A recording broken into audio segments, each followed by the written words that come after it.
It's alright sometimes.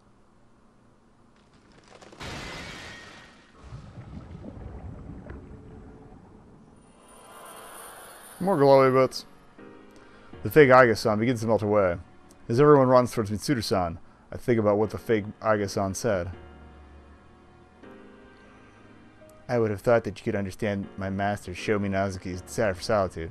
What I sensed from Sho when I met him was an intense, insane hatred for everything in this world. What could have pushed him so far that he decided to pursue an outrageous goal like destroying the world? Mitsuru-san. Video games. Not even once.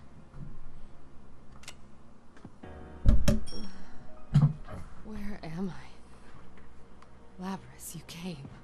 You bet I did. Are you all right? Sorry. Yes. But aren't you all a bit too close? Mitsuru-san comes to, and we all look into her face. She seems pretty exhausted, but she does appear to be fully conscious. I'm so glad. I'm sorry. Oh, like Monster Hunter? I'm into that. I have, I need to spend more time with Monster Hunter for you. I kind of avoid it because when I get started on a run, I keep going and going and going and get nothing done. Thank you, Labras. Like in real life, so I gotta be careful. Thank you and your friends as well. But first, I must apologize. I said I would guarantee your security. See how that turned out. We had... What are you saying? You don't have to apologize now. Nobody cares. I care. While we wait for Mitsuru-san to recover, we share what we've learned so far with her. About this town, about Sho and Minazuki, and about their plan to call something terrible down. Sho Minazuki, huh? How ironic that he would mimic his father's actions. I wouldn't say I love for you.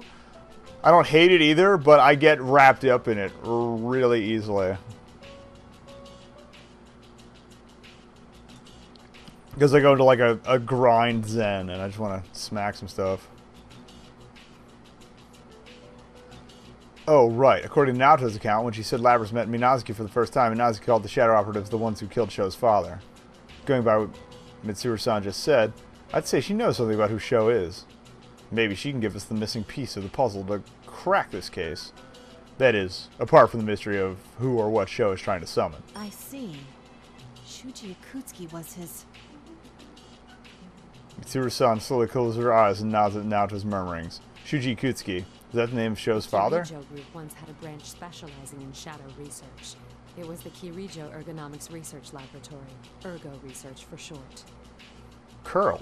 My grandfather, Koetsu Kirijo, provided Ergo Research with a vast budget to perform various experiments over many years. Experiments like Labras and Igus, anti-shadow suppression weapons with humanoid bodies that harbor personas, as well as countless inhumane experiments, such as creating... Oh, okay, you're playing on original 3DS? Yeah, I have a new... Although I have small hands, so I was better off with the tiny one, but anyway. Mitsuru-san's expression grows even sterner. The damage that the Kirijo group... Kirijo? Now I can't pronounce it. The Kirijo group... Oh! The damage that the Kirijo group left behind. So their cursed legacy is why Mitsuru-san is and her shadow operatives are so devoted to their duty of exterminating shadows. His name was recorded in the Ergo Research Archives as the youngest test subject. Shuji Ikutsuki was the researcher of record. Afterwards, Ergo Research was dissolved in an explosive accident, burying their research. But in the confusion, Ikutsuki saved some of it. And that included Sho Minazuki. Oops. Yes, there's more to the story, but I've confirmed this much in what we've deciphered thus far of Ikutsuki's personnel file. Okay. Sho Minazuki seems to have been Ikutsuki's favorite test subject. Oops. Test subject? But he's a person! How could he do such a horrible thing? Sociopathy, general sadism, science. The Kirijo group Plenty of at the ways. time was an evil place, suffused with his arrogance. It isn't hard to I'm imagine pretty sure how the he was ergonomics treated aspect was a cover. Blazing He Blade. was raised in a solitary environment, never interacting with anyone. I suspect his experiences from that time greatly affected the development of Minazuki's current personality. Well, for the first time, Mitsuru-san seems genuinely distressed. There's a lot on her shoulders. She wants to put an end to the scars on history that the monsters of the Kirijo group have left within her generation. But she's not alone. I'm sure Mitsuru-san's companions will keep supporting her, keep sharing in her burden as they walk alongside her. Hey, Mitsuru-san. These experiments they did on show, were they really related to the Plume of Dusk? Yeah, maybe a little bit. The central thrust of the experiment was to embed a plume of dusk into Minazuki. No way! I don't think it was that accidental, Blade, but they definitely made some mistakes. This is Labrys and Naoto had thought. A plume of dusk was implanted in Sho's body, which seems like it gave birth to a new self within him. That's one mystery down. Though it's not hard to imagine how cruel Shuji Ikutsuki's experiments were, since he didn't care at all about what was sacrificed for them. Also, the huge scar on the guy's face! I'm just saying! Belle must be reminding Labrys of her own past, since I noticed her meekly lowering her gaze. Yosuke hastily speaks up to lighten the mood. Can I ask you something? Do you have any details about whatever it is he's trying to summon? No, I know nothing about that. But if it's similar to what we encountered at Tartarus, it's nothing welcome. Okay. That was only to be expected, since Sho's desire is to destroy the world. As we all share in a sinking feeling from that ominous prediction, a familiar voice echoes in everyone's mind. It's a persona communication. Senpai, Hey! Best girl! so glad you're safe. Voice. Rise, you're all right. Mitsuru-senpai, are you okay? I was worried, you know. Is that you, Yukari? You came. I'm sorry, but no. Thank you. You're always such a help to me. I'm fine too. Kikuno-san has evacuated to safety as well. Yamagishi, thank goodness. It seems I've also put you in danger. After we finish confirming that we're okay, Rise raises her voice, as if remembering something. Since we have no volume control on the persona comm, everyone flinches at once. No, I forgot to connect you to Kanji and the others. Senpai, Teddy and Igus are safe too. Just a sec, I'll put you in contact with them. She forgot something that important? After some time, we hear the familiar voices echoing in our mind again. Hey! Yukiko? Is that you? I'm so glad. I ship it. Kanji-kun and Teddy are fine too. What about you, Chie? Are you hurt? No, I'm okay. I got a few scratches, but it's no big deal. Huh? Are you sure you're okay? Yo, senpai! Sorry we're late. Sensei! Ah, ugh. Damn it, Teddy, I told you to quit rubbing your runny nose on me! They never change. Even in a situation where we can't communicate properly, the rest of them are still in our thoughts. Because we all believed in each other. Because we're all gathered here now without anyone telling us to do so. That's when I recall what the fake Igus-san said to Labrys. I would have thought that you could understand my mastership. Yeah, we've been over this. This is the same exact line from about 5 minutes ago. What if Mitsuru-san told us about Sho was right?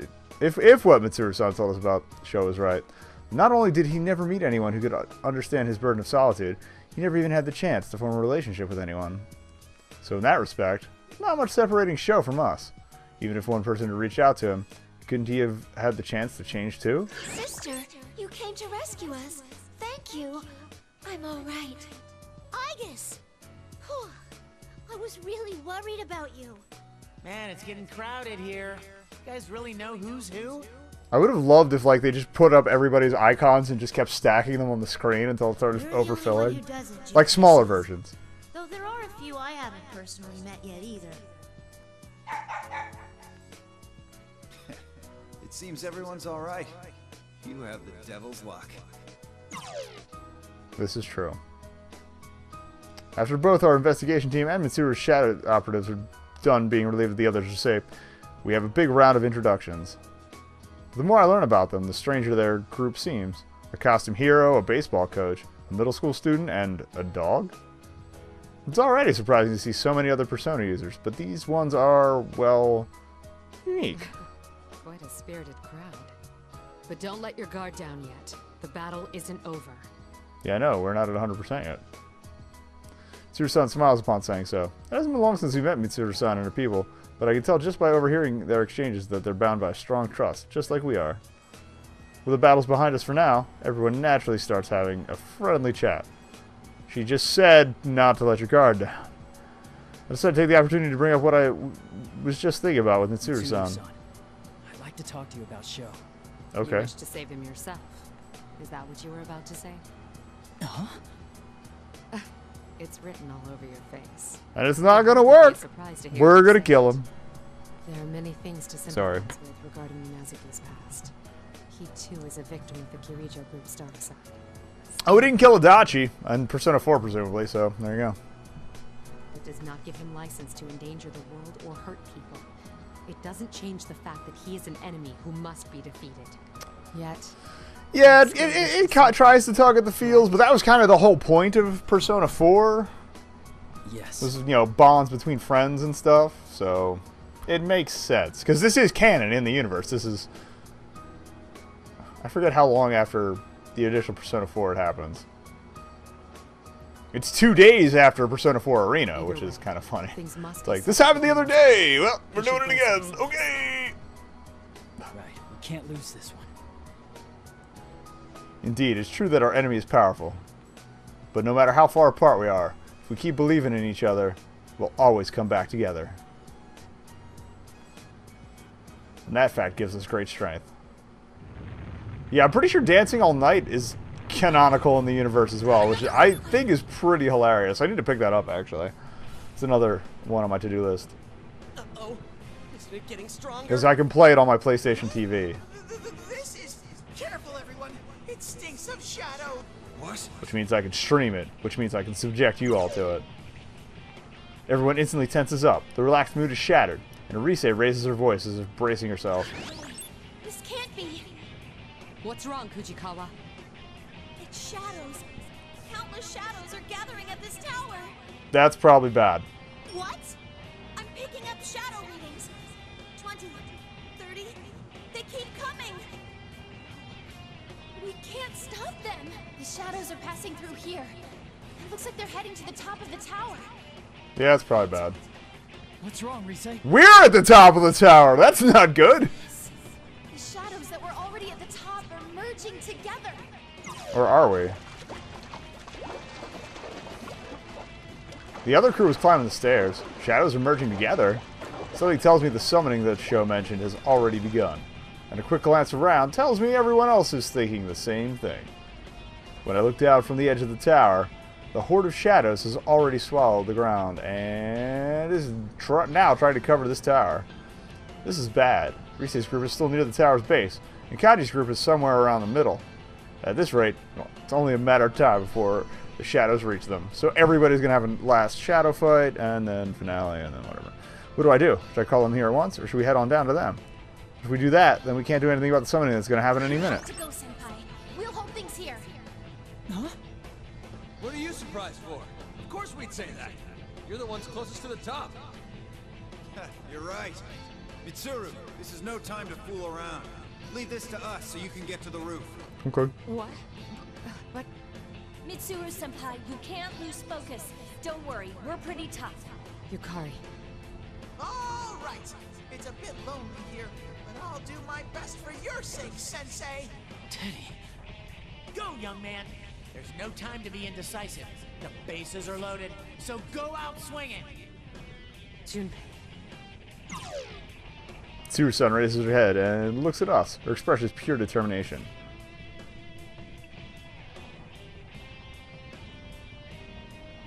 I just hope we're not going to have a bad time. You can see she's made up her mind to trust in her companions, and that's that. All three groups, separate and intercept the shadows. Yamagishi, Yukari, Kujikawa. Head to the lower levels. Destroy the enemy, but take caution. Akihiko, work with those on the middle level and block as many shadows as you can. Don't bother giving chase to whatever gets past you. We'll remain here and intercept the shadows as Narukami advances to the highest point of the tower. Me? You're the least injured of us all, and considering your skill, you're the most logical choice to send. You're also the main character. Please go, Senpai. We'll protect this place. Yeah! I'm getting psyched. Go on ahead, Yukun. Which, this actually kind of sucks, because I would rather play as Chie. Not my favorite character, but she's my best one in this one. style-wise. Kick all of the things. Alright, putting an end to all this. Sorry, I cut that off. With that, all is here, and probably the ones still in the lower middle levels, not at once. Everyone gives me a supportive push, and I take a step forward. You understand, right? Don't do anything reckless. And I understand. I'll come back. If I can't do it, then I'll ask for help. There's no shame in leaning on your friends after all. No matter how many times I fail or make mistakes, I can do anything with them. I won't give up. I knew someone once who I suspect thought the same way. For an instant, Mitsuru-san's eyes are hazy, thinking of someone else. Or someone else, sorry. The moment passes, and at once her steely eyes are turned to the countless shadows surrounding us by climbing the tower's outer wall. We will clear a path for Narukami. Is everyone in place? That was a little awkward. Yeah! Yes. Of course. Leave it to us. Okay. I'd like to leave it to you, but you keep talking, and I keep talking, and everybody's talking. Mitsuru gives the order, and everyone readies themselves to move. The shadows appearing one after another seem intent on completely swarming the stairs. I'm on my way to swarming the stairs I'm on my way to now. Get the signal, everyone attack. Here goes. 1, 2.